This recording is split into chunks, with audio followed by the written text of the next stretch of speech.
Je vais passer la parole au président de cette fédération que depuis 100 ans, nous et ceux qui nous ont précédés ont appelé la CICF. J'appelle François Amblard. Vous avez été invité par la CICF et vous êtes accueilli aux couleurs de Sinov, le nouveau nom de notre organisation syndicale.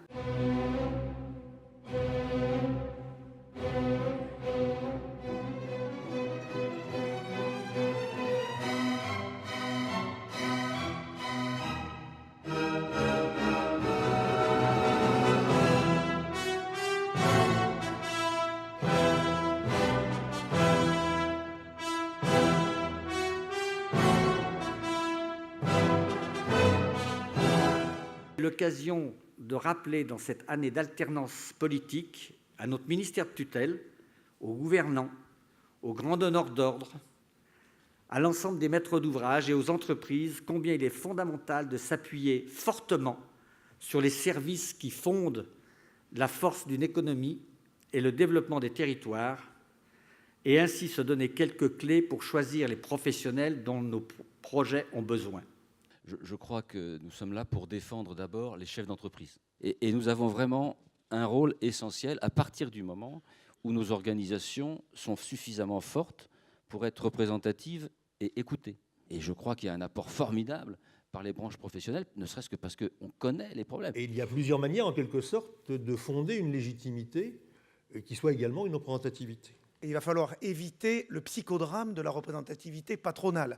L'autre enjeu de la représentativité patronale, c'est d'être interlocuteur des pouvoirs publics dans sa spécialité. Dois-je rappeler ici le scandale des Grenelles divers et variés, où les ministres invitent qui le souhaitent sans vérifier la représentativité des interlocuteurs. Alors dans les choix qui ont été proposés, qui ont été parfaitement présentés, moi j'ai fait mon choix.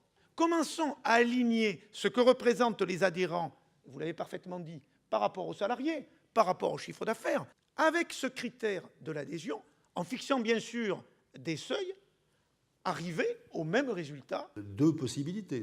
On revient à l'audience mesurée donc, par les adhésions et l'audience mesurée par les élections. La santé du dirigeant, un capital pour réussir avec Guillaume Sarkozy et André Comte-Sponville. On se soucie, et à juste titre, beaucoup de la santé des salariés, peut-être un peu moins de la santé des dirigeants.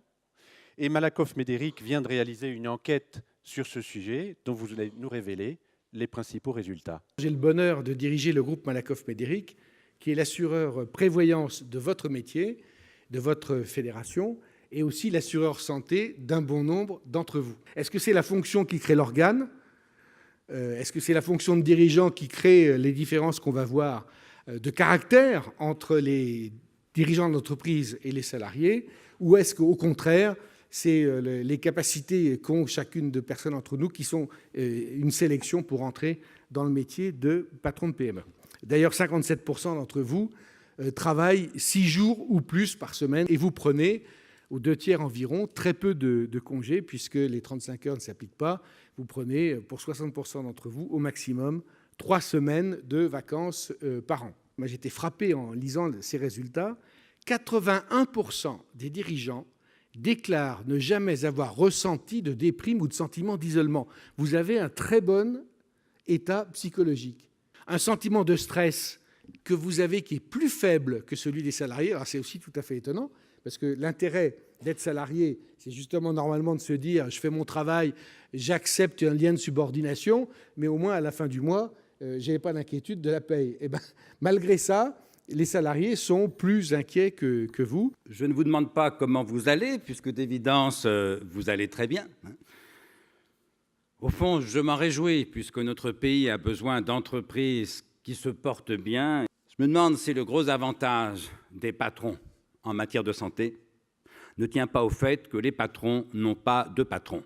C'est un peu inquiétant, parce que ça veut dire que le patron est en bonne santé, l'État, la fonction patronale n'est pas pathologique, mais elle est possiblement pathogène. Pourquoi est-ce qu'ils dorment mal ? Peut-être parce qu'ils pensent à vous. Au fond, que vous soyez en bonne santé, je m'en réjouis, mais que vos salariés dorment si mal, je m'en inquiète. C'est bien de combattre la souffrance au travail, c'est bien de faire du bien-être au travail un objectif. mais enfin, ça ne vous permettra pas de garder les meilleurs de vos salariés. Non, non, ce que les gens veulent, c'est le bonheur. C'est que c'est toujours le désir qui fait courir les gens. Nous sommes des êtres de désir. Et qu'est-ce qu'on désire? Le bonheur. C'est super ce genre de conversation parce que c'est pas tous les jours. Première révolution, c'est évidemment l'émergence de la mondialisation libérale. La deuxième révolution, qui en apparence n'a rien à voir, en vérité elle est liée à la première, c'est l'émergence au XXe siècle. Ça va vous paraître un peu surréaliste, mais vous verrez pourquoi c'est à mes yeux essentiel.